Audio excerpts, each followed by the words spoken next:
What I'm about to tell you hasn't been something that I've disclosed until recently in the help of Dr. Greer, among other people, so I appreciate your help with this. In 2009, my unit, which was most degraded infantry battalion in the entire Marine Corps, which was 2nd Battalion, 5th Marines, was called in to do humanitarian assistance operations out in the Philippines, which was Operation Quetzana, which we were attached to the 31st Marine Expeditionary Unit, which conducts maritime operations all throughout Southeast Asia, in conjunction with the 7th Naval Fleet, which houses one landing helo deck, or LHD, among LPDs, which is what I was on, called a USS Denver. Ironically, that's where I'm from, so kind of felt like home. Now, during that operation in Quetzana in the Philippines, they had actually heard that a tsunami and earthquake hit the western part of Sumatra, which is western Indonesia, Padang City more specifically. Out of all the ships in the 7th Fleet, the ship I was on was the only one that was routed to that location, which was oddly strange, but then again, this is my first humanitarian operation, so I don't know the logistics of it, but the skipper of the ship would probably know that information. So this happened September 30th. We ended up getting called and dropped anchor around October 8th. We are briefed in the ward room, which is the officers' mess, where they eat like their cafeteria per se. And we are briefed that there is some of President Obama's family members that are present on either in the city or somewhere near there. They had a SEAL platoon that was ready to go to retrieve those people.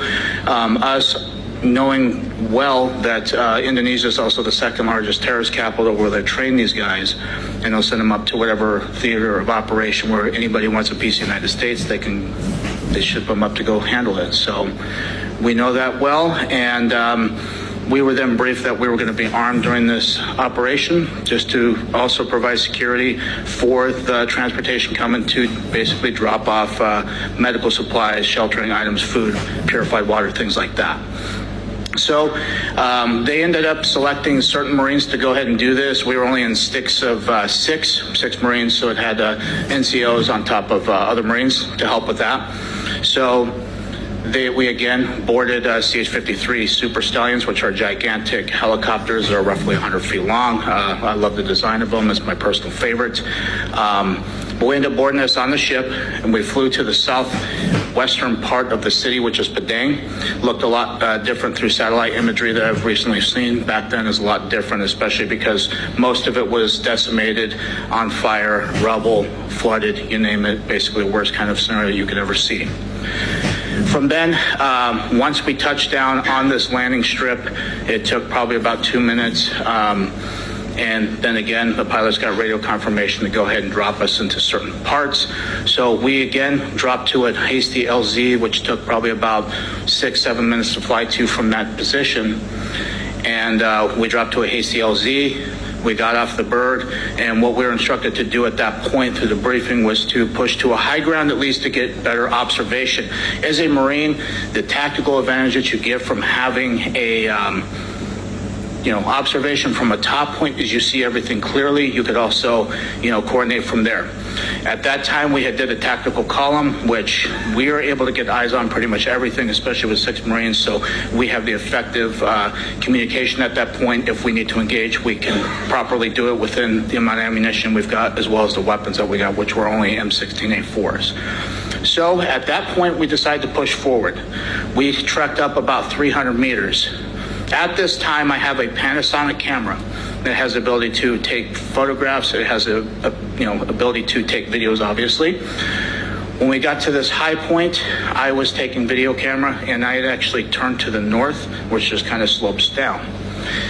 And right there was something that stuck out like a sore thumb, especially with jungle terrain, things like that. Vegetation, very green stuff, was something that stuck out so well. It's always going to be basically imprisoned in my mind for the rest of my life, and it has been for 14 years, was something that was rotating, and it was transitioning between colors like a light matte gray, as well as a dark matte black. So in between, that's what it kept, and it was very smooth. We had all looked at each other as we got online, and we decided to investigate. The further thing I want to say is that I actually took pictures and video of this before we actually trucked down. We had a dump pouch where we basically, if we expend ammunition, we want to retain our magazines, so we put those there. So I dropped my camera in there. and we decided to go down. We didn't have any communications, which was weird, and that was a very odd thing, and it's something that either could have been good that we didn't, or it could have been something that could have been very bad. And it just however you want to look at that. Once we got down this slope, we were approximately 150 meters away from this craft. When we all got to the point where we could see it, just like behind here, again, Mr. Schratt, phenomenal job. You can see that the craft here actually was roughly about 300 feet. And the reason why I know this is because you could fit 3 of the helicopters that we flew in on underneath this craft. It was rotating a clockwise motion. The panels here that you see, the black ones, at least 3 of them, was like a Vanta black, very dark. I have no idea what that was. On the very top, there was like a pyramid structure that you could see the shadowing of it, which would elicit that was a pyramid structure. And it had an audible hum to it, kind of like a guitar amp if you were to unplug that, or like a transformer. It's very audible. If I was to hear that sound again, I could tell you, okay, it's probably this thing or something similar to that. It's very distinct.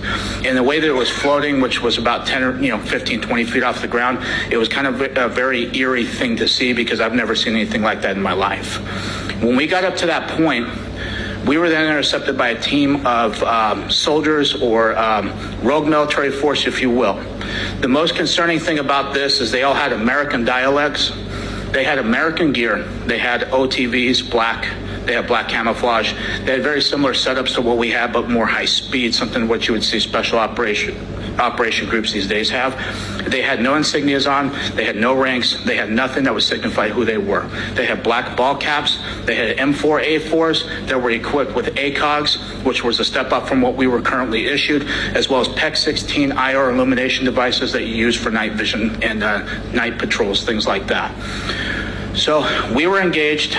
We had 8 of them put the drop on us. You could audibly hear them blow the safety selectors off. They basically started screaming at us, telling them what we were doing, we were not allowed to be there, who were we with, what were we doing there, threatened that they could kill us right then and there. We could get lost in the jungle. They could throw us out of a helicopter if they needed to. It was very nerve-wracking at that point, especially looking to my fellow Marines and seeing the reactions on their faces too. We were all freaking scared, to say none the less. So with that being said, each Marine was then patted down along with myself. We had our weapons taken from us. They were basically cleared in condition 4, which means they had no round chamber, no magazine in. They dumped our magazines out of our mag pouches as well into the deck. And then again, because of Marine Corps order, how things are with that, we were told to keep our military ID in our left breast pocket. So they knew that. They asked for our military identification. We gave it to them, obviously, because they have guns in our face. So provided that to them. They had something that looked like modern day smartphones, but this is 2009, so it's not really as high tech compared to obviously today. So they took some pictures of our military ID, and then they had something that reminded me of a BAT system, which is a biometrics tracking system that we would use. This is for insurgents or any things like that. It would take fingerprints, it would take retina scans, it would take pictures of them and document them. So if there was other militaries that were coming to relieve our post, they would actually have this information too to know who they are dealing with. That's what it reminded me of, and I had trouble scanning the IDs. As this is going on, we're going back between these guys as well as what's going on in the background. At that time, there was 4 of these trucks, which were F-350s. They were up armored. They were pretty beefy. They had weapon cases that I've seen before because of something that we've actually loaded weapons into. They had 2 of them that were in the back of each truck. They also had these containers that was illustrated right here, which come to find out through recent revelations from yesterday from somebody who came forward to Dr. Greer. I don't know who they are, but what they had told him and what he has told me is that this gentleman knows exactly what these were used for because they had like a cylinder on the front, which is either for oxygen or what I had hypothesized was for vacuum sealing, which lead me to suspect that they were smuggling narcotics or drugs. Come to find out it's more disturbing than that. This gentleman has first-hand account with this and says that it was for people. It's very disheartening, especially because that part of the world have already gotten ravaged, and it's something that is very hard to see right now because of what I've witnessed, and it's very disheartening. And this is why I'm up here. So they loaded these onto this platform that you can see right there, and As they got up there, like I said, I was going back and forth. These guys are still searching our stuff. They're still, pointing their weapons at us. And after the last two trucks that I saw that actually got onto that platform unloaded, they had 4 guys in each truck that would unload everything. However they did it, I can't tell you because, again, I was focused on this as well. And these trucks drove off. As that happened, this platform actually rose up off the ground itself. The top part of the craft actually met it down in the middle like this, and formed into one solid piece. It floated right above the tree line. As soon as it was able to break that tree line, it actually had on the corners of each of these, which was an octagonal shape craft, by the way, on each corner it emanated a light. It was either red, yellow, green, or blue. Only those 4 colors I can distinctly remember.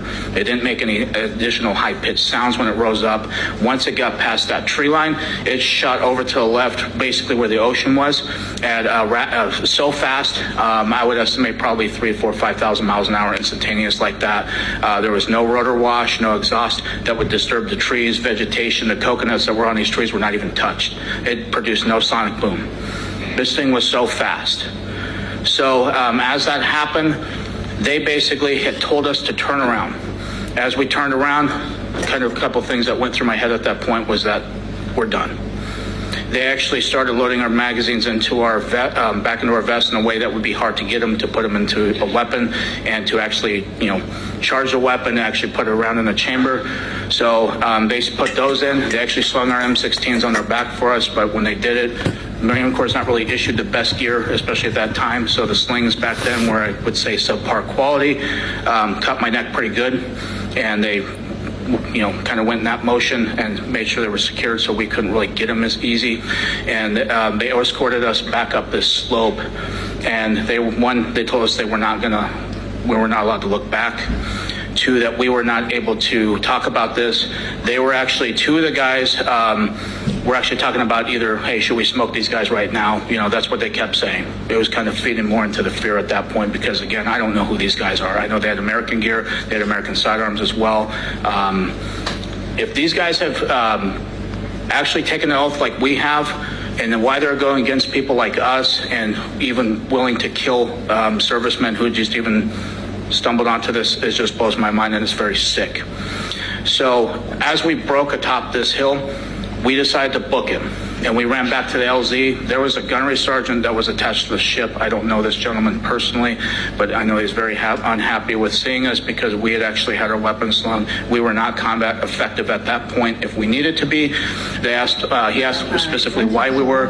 We didn't tell him exactly why. We just came up with an excuse. And then we waited for the next CH-53 to approach, and we got on board, flew back to the ship. We turned our weapons in back to the armory. We took our gear off back in our berthing, and we went upstairs to be debriefed by an admiral that I've never seen before, and it was kind of somebody who was out of place. I don't know if he has any kind of relevance to this at all, but if that's the case, if he does, I hope he comes forward with that information. It'd be very helpful. So as we're going to go ahead and fast track to a couple days later, which we end up in Subic Bay, which is like the party town in the Philippines. So we had 3 days there of liberty. The first night I come back, because we had to report back to the ship each night, we were not allowed to stay out in town. My rack was on my camera was on my rack, and the memory card that was in it was out, and my battery was out of the camera, missing as well. So all of that was missing. The only thing that was there was the camera. Mind you, I had my locker secured.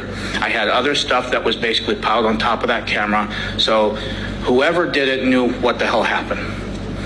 So after that, the other thing that was also notable with that was each of the Marines that were with me also had their cell phones taken that they brought. Even though they didn't bring them on the mission, all their stuff was missing. The other stuff, the other people in the actual platoon never had their stuff touched. It was only us 6 that were affected. So fast tracking back when we returned back to Okinawa, one day I had got a call from the duty that was in the barracks. Each barracks has like a duty of Marines that are, making sure there's still order, things like that.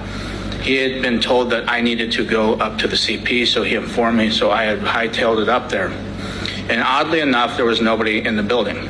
except for one gentleman who was wearing Air Force dress blues that was missing a name tag, which I understand in the Air Force policy or regulations that they were supposed to wear a name tag, and he did not have that. I gave him the proper greeting of the day.